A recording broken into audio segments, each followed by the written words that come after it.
What's up guys, RonMan here, and today we're going to review The Magical Quest starring Mickey Mouse. The Magical Quest is a side-scrolling platforming game developed and published by Capcom for the Super Nintendo in 1992. My mom actually got this game for me for my 6th birthday along with Final Fantasy Mystic Quest. F***ing good birthday, dude. Nothing like a woman who wipes your ass and buys you video games. Not much has changed. Am I right, boys?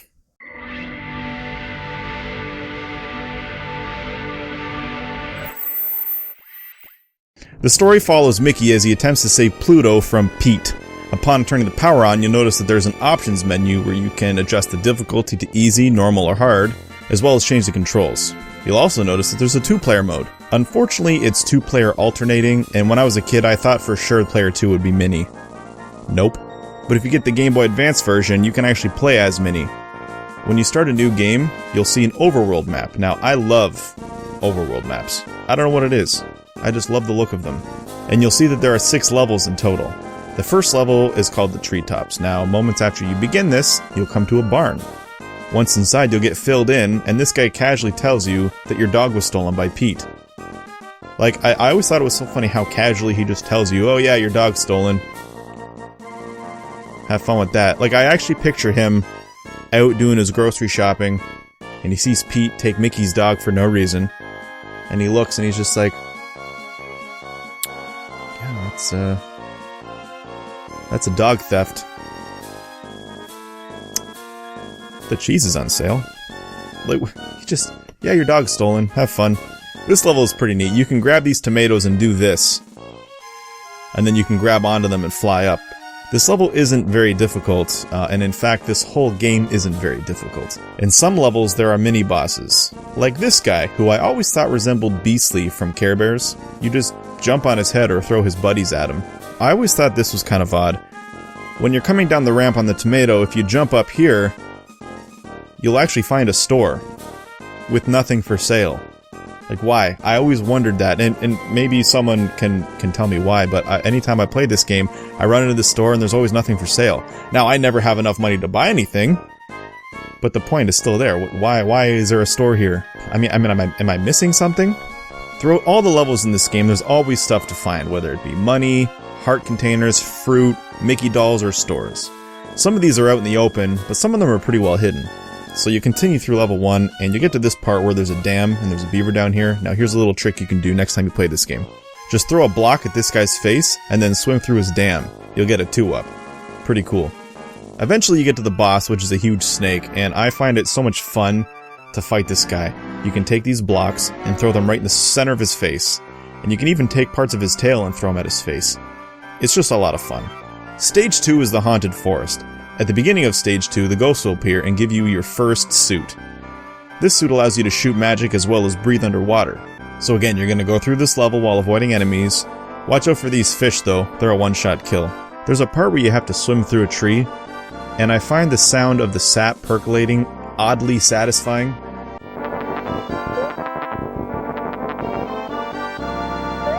Once out of the tree, here's a little secret. If you jump down here and fall, there's a store. Now, I don't normally buy anything at this store as I usually save my money for later on, but still pretty neat. Continue on and you eventually get to the boss, a big spider. This boss is tougher because you can fall down and die. You can shoot him in the face with magic, or if you get lucky and he faces up, you can just sit on his face.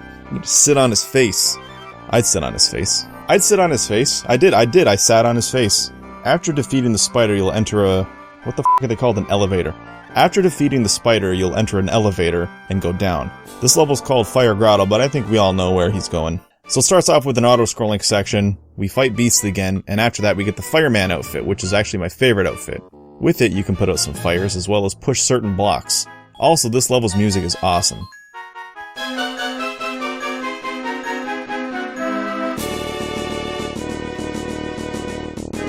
There's a secret here where you're going to want to put on the magic outfit, swim down and get the heart container.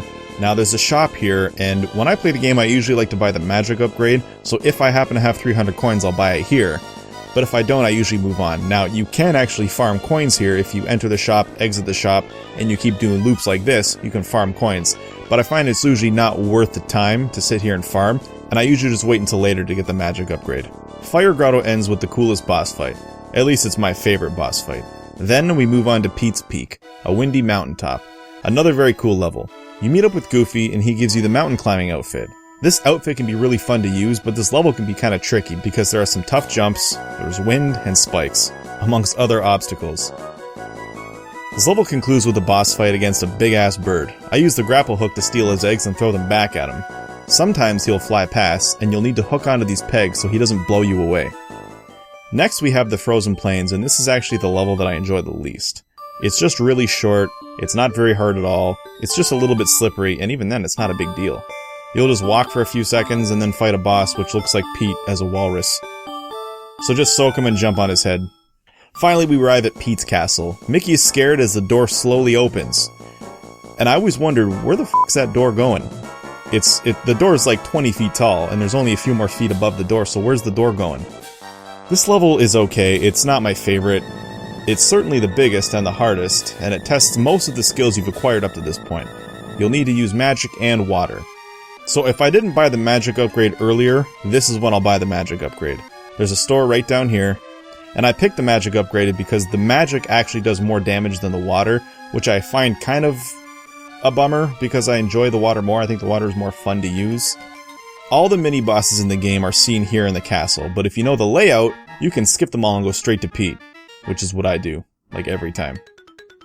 Just use magic on him and he'll be dead in no time. So that's the Magical Quest starring Mickey Mouse. I think this is a great game. It looks great, it sounds great, it's just a lot of fun to play. Now, when it comes to replay value, your mileage will vary. For me, I've been playing this game since I was 6, so a couple times a year I'll throw this game in and play it and have fun. But if you didn't grow up with this game, it might be a one and done for you. Because as far as replay value, objectively speaking, there's not much else to see on repeat playthroughs. I give the Magical Quest starring Mickey Mouse a 7 out of 10. This game does have 2 sequels, The Great Circus Mystery and The Magical Quest 3. Now, we'll get to these games one day and see if they improved on the formula. Guys, thank you so much for watching, and we'll see you in the next review.